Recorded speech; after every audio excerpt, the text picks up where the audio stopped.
question, what are you willing to live for?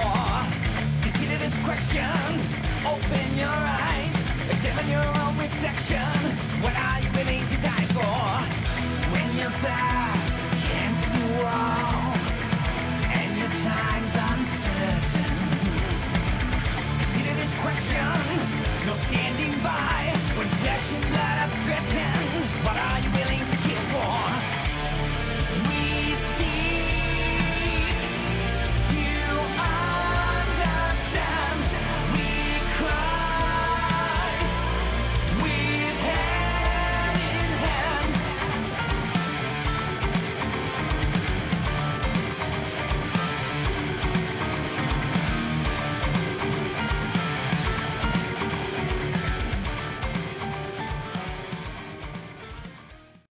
Hi guys, Lady Obscure here. I'm now with my all-time favorite vocalist, James LaBrie. Finally. Thank you. So nice to meet you finally. Yes. How are you doing? Doing great. Awesome. Yeah. So I think you released one of the greatest albums in prog metal history. I'm really loving the album, and you self-titled it. So I want to talk about that first. Yeah, sure. So if it doesn't come in the very beginning of a band's career, it kind of suggests a creative rebirth. Yeah, And exactly. in the album, you're shifting to a slightly different route. And Yeah. what I wonder is, did you decide to self-title the album after you saw what you came up with? You finished the album, or did you say, hey, let's shift gears in this album and self-title? Yeah, we kind of knew before going into the album that it was going to be something that we could refer to, for all intents and purposes, as a self-titled album. And it's a lot what you said. It is a rebirth. It is almost like getting back in touch with your roots. You know, I guess rediscovering yourself as a band, but at the same time staying relevant and contemporary. So I think we took all those things into consideration. We knew that with a dramatic turn of events, it was an album that was to prove to the world that we really hadn't lost a step, even though an original member had left the band. Still, we were going to maintain who and what we were. We weren't going to lose that sound. We weren't going to lose our identity.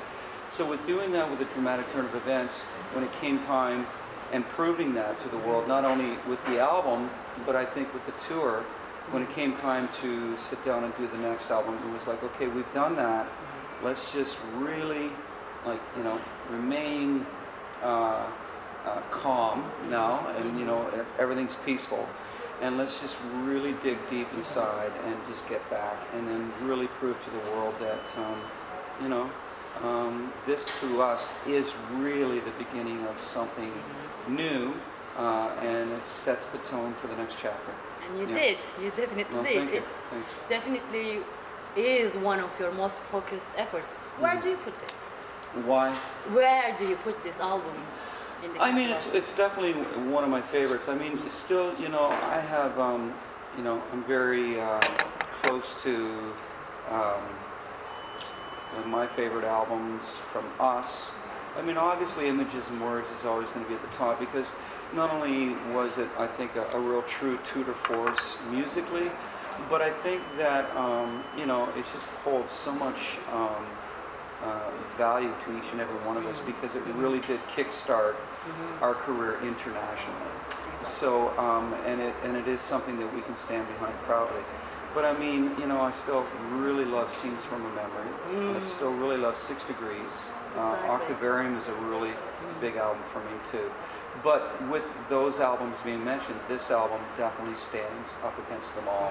And I think it's really cool, because I think where we've taken it, and it was letting Mike Mangini really show himself and his inclusion within the entire writing process. So I think that also set the tone with the energy and the vibe and the interaction at this point in the band. So it really is, it's right up there with my favorites. Mangini, I mean, that man saved lives. Yeah. Seriously. He's amazing. He's really an incredible.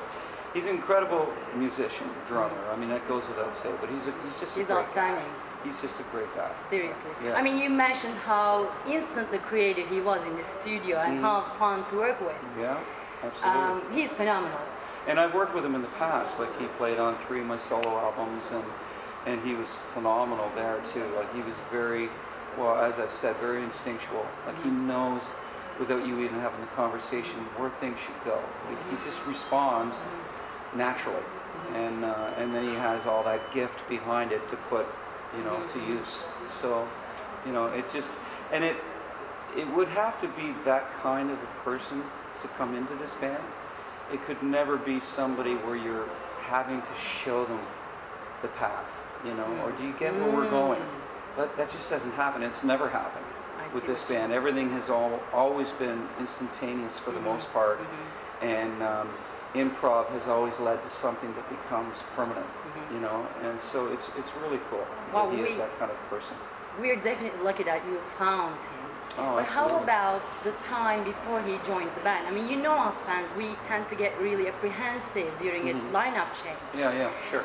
How about you? Were you worried at some point that maybe you wouldn't be able to find as talented drummer to live up to the game? No.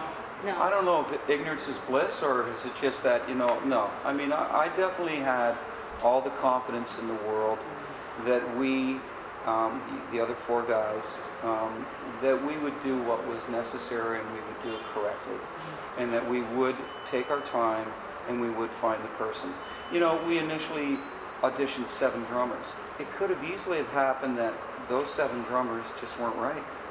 So we would have just gotten back together and said, okay guys, we need to look further. And we won't stop until we have the person sitting in front of us that blows our minds.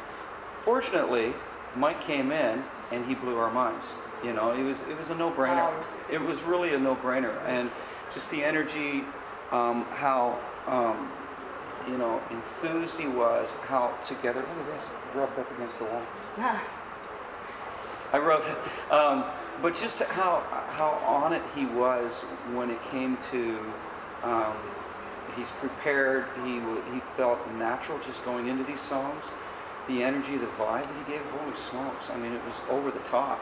And so we just kind of looked at each other and went, okay, this is our man. It definitely came through. I remember I was in London, and you came to London before the release of A Dramatic Turn of Events. It was the first time I saw Mike Mangini, and I was like, oh my God, this is amazing. And everything just, you know, it was a start, and I'm grateful that you got him on board.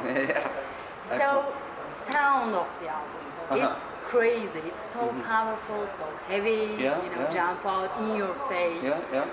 How much of it is coming from Rich Chicky, and how much would you say you deliberately worked in?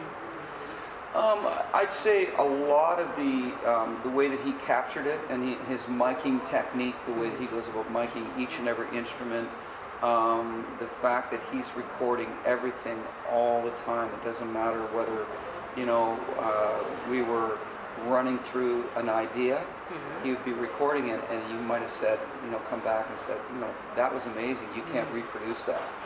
We've got to take that and keep that as the real thing.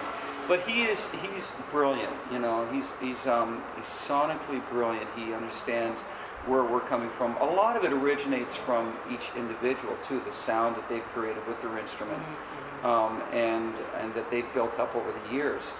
But it's another thing to be able to capture it, you know, and really bring that to the fore. And he was able to do that. He was able to translate exactly what it is each and every guy in the band is trying to accomplish sonically.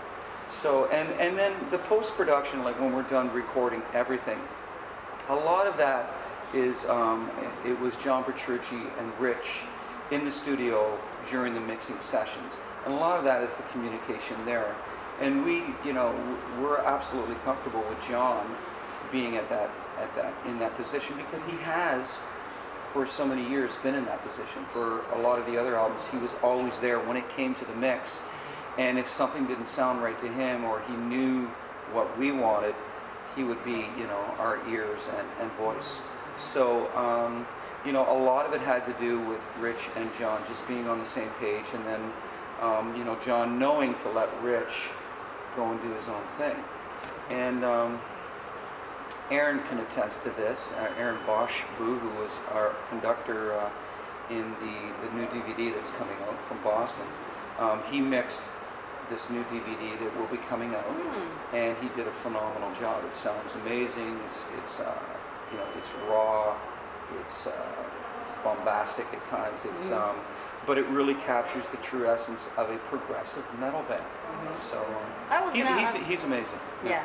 He also did the orchestration for False Awakening Suite and the mid part of Elimination Theory. I was going to ask, what did you think of his interpretation? No, it was brilliant. It was brilliant. I mean, the thing is to know what your role is and to not try and overstep that.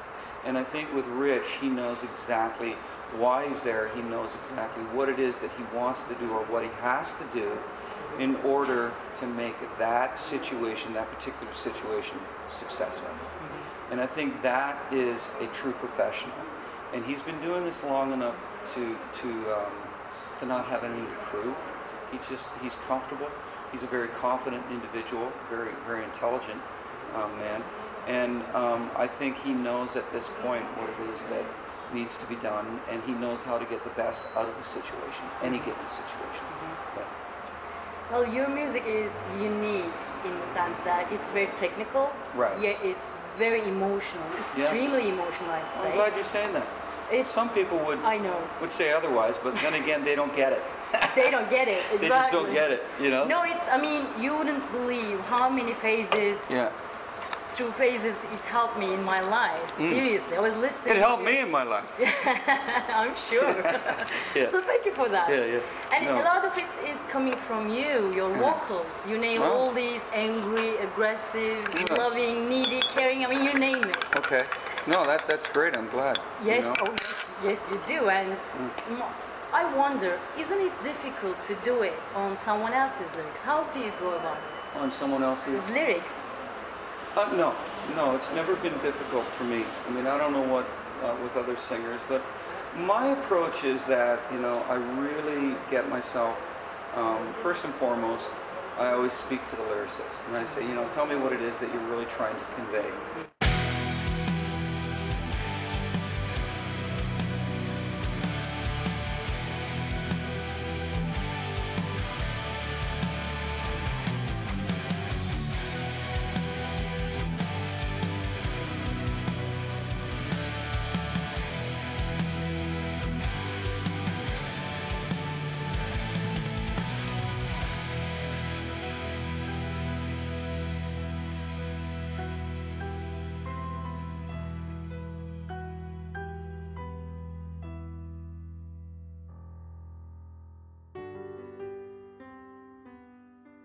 Long before the colors start to bleed,